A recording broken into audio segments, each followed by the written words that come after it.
Hello dear students, welcome back to my channel. आज इस video में हम बात करने वाले हैं इस इम्पोर्टेंट नोटिफिकेशन के बारे में जो यूजीसी ने रिलीज़ किया है। कब रिलीज़ किया है, यहाँ पर आप डेट देख सकते हो। 12 अगस्त को ये नोटिफिकेशन आया है।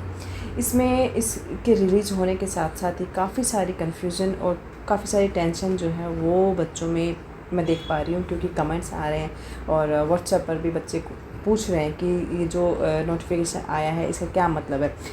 इस वीडियो में हम ये डिटेल में बात करने वाले हैं और इसके साथ साथ इस वीडियो में मैं ये भी बताने वाली हूँ कि जो भी चीज़ें इसमें बताई गई हैं, जो अगर मैं एमए साइकोलॉजी के स्टूडेंट की बात करूँ तो इग्नू के स्टूडेंट्स हैं, तो वो ये नहीं समझ पा रहे हैं या उनको ये थोड़ा सा कन्फ्यूज़न हो रहा है कि जिनका एडमिशन अभी हुआ है वो तो बहुत ज़्यादा परेशान है, ठीक है, जिनका अभी जून जुलाई में जो एडमिशन ले रहे हैं बच्चे। तो इसके साथ साथ अब उनको ये भी टेंशन है कि अब आगे क्या होगा, क्या उनका जो एडमिशन प्रोसेस होगा। और जो स्टूडेंट पहले से पढ़ रहे हैं वो भी थोड़ा सा परेशान हो गए हैं, ठीक है।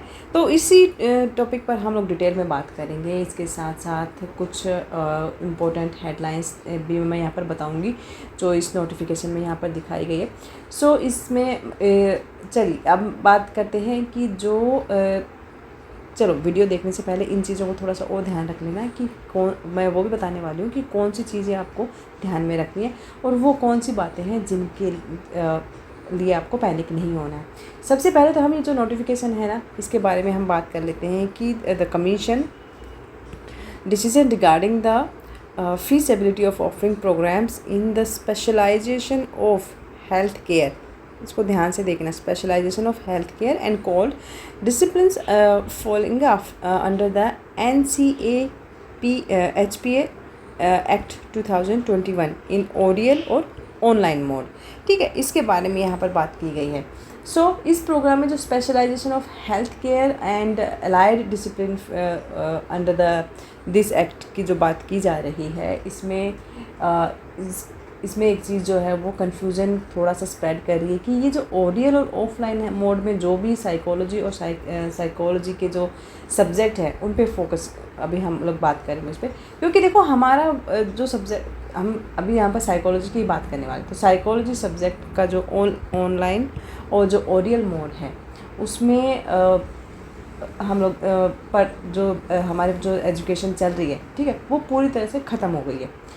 लेकिन जब आप इसके अंदर जाते हैं ना, थोड़ा सा मैं इसमें जब बात करेंगे हम इसके बारे में, ठीक है, तो उसमें आपको काफ़ी सारी और चीज़ें मिलेंगी। जैसे यहाँ पर जो लाइन है क्लियरली मेंशन कर रही हूँ कि कोई भी हमारा जो एक एजुकेशन सिस्टम होता है, ठीक है, उसमें हम बात करेंगे स्पेशलाइजेशन के बारे में, ठीक है। सबसे पहले इस चीज़ को समझते हैं कि ये क्या है।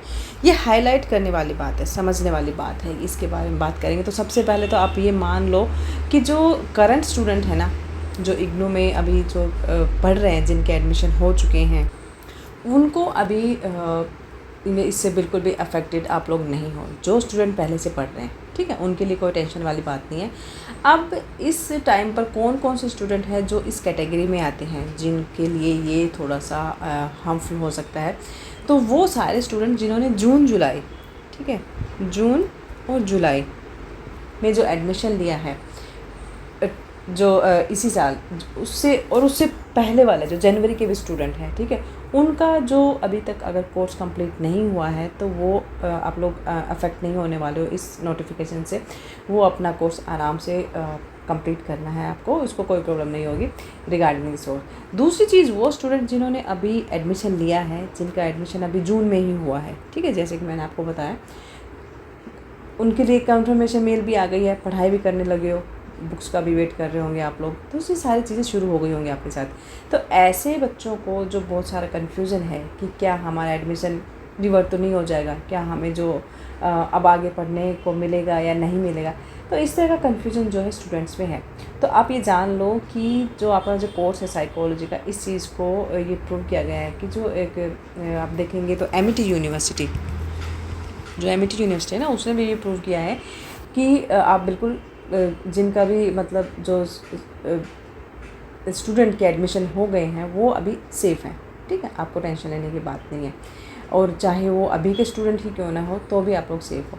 तो अब आप इस चीज़ को लेकर परेशान मत होना कि अगर आपने एडमिशन ले लिया था, जो अभी की रिसेंट की जो मैं बात कर रही हूँ, अभी जून एडमिशन की मैं बात कर रही हूँ, तो जून साइकिल की तो क्या हमारा एडमिशन, अब आप लोग सोच रहे होंगे कि जो जून में एडमिशन लिया है तो क्या वो इनवैलिड हो जाएगा हमारा, या हमारी फ़ीस रिवर्ट होगी और क्या होगा।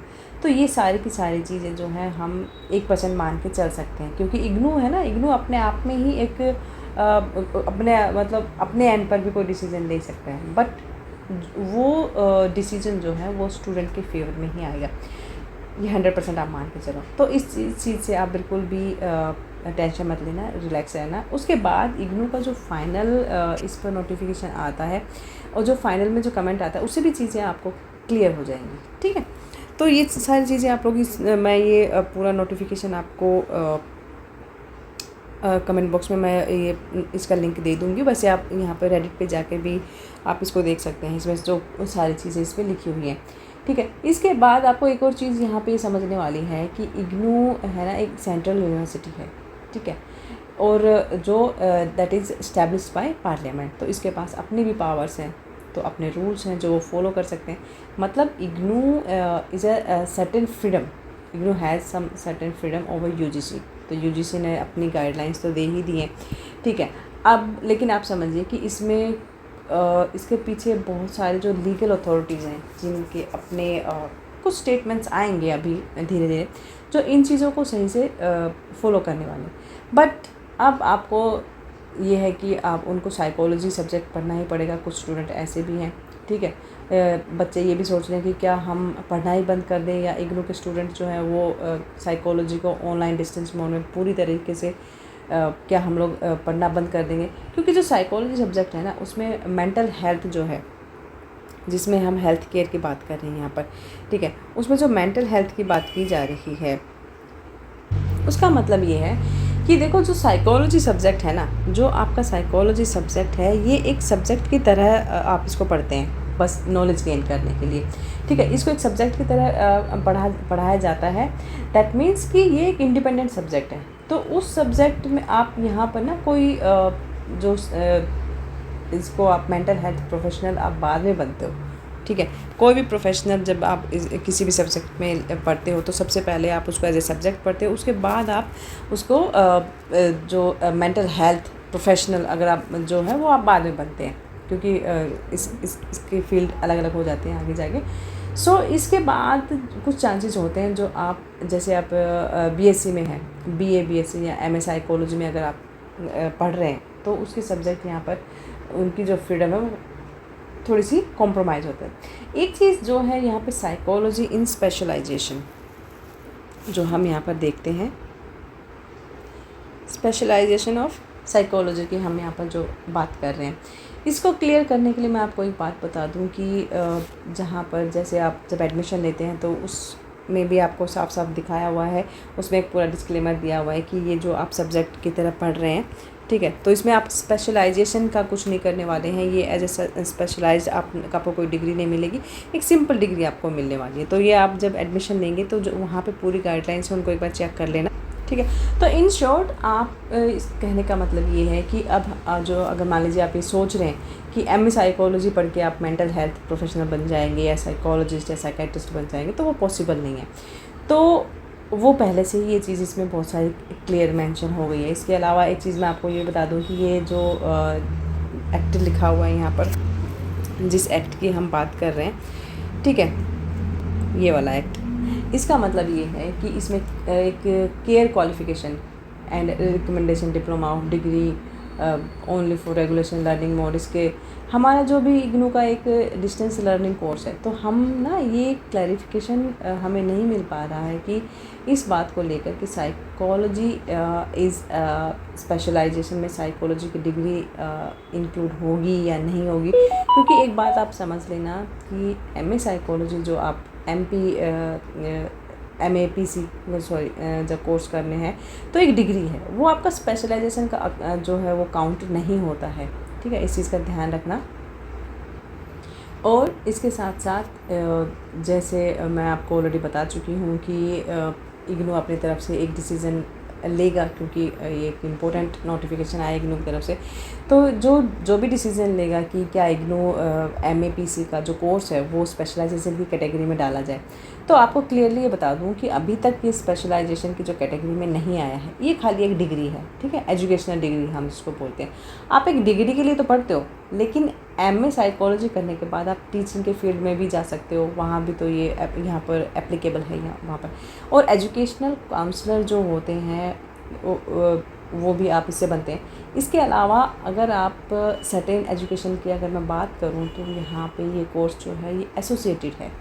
मतलब तो क्या हमें फ्यूचर में PGT साइकोलॉजी नहीं मिलेंगे, ये आप लोग सोच सकते हैं ना, क्योंकि हमने डिस्टेंस से किया हुआ ये कोर्स था, इसलिए हम उसको नहीं कह सकते, ऐसा तो पॉसिबल नहीं है। बट हाँ, ये कहा गया है कि आप PGT साइकोलॉजी बनने के लिए डिस्टेंस में जो है मतलब आप परस्यू नहीं कर सकते हैं, ठीक है।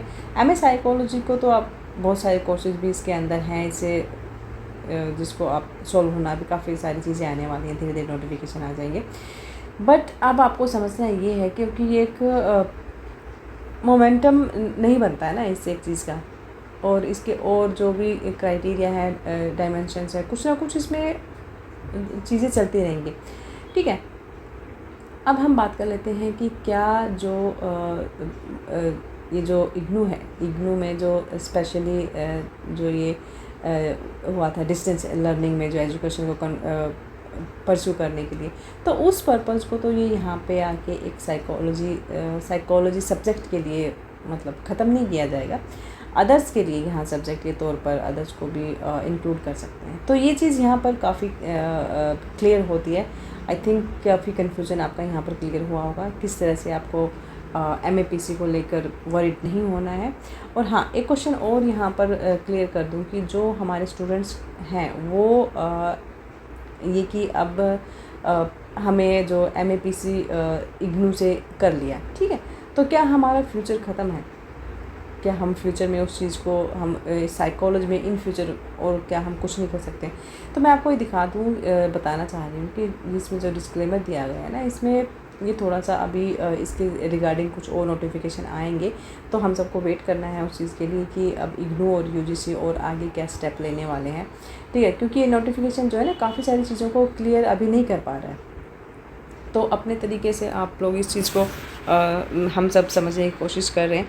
तो यहाँ पर ये भी बात की है कि जो HEI हायर एजुकेशन इंस्टीट्यूट हैं जो वो shall be permitted to offer any allied and health care programme covered in NCA-HP Act 2021 including psychology at specialisation. तो ये आप पूरा पढ़ लेना, इसमें सारी चीज़ें दी गई हैं, ठीक है।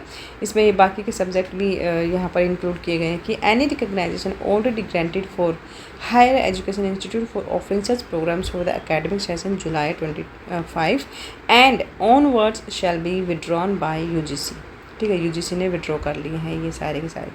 तो ये आज यही बताना था आज आपको इस वीडियो में। आई होप वीडियो हेल्पफुल रही होगी। मिलते हैं नेक्स्ट वीडियो में। Take care.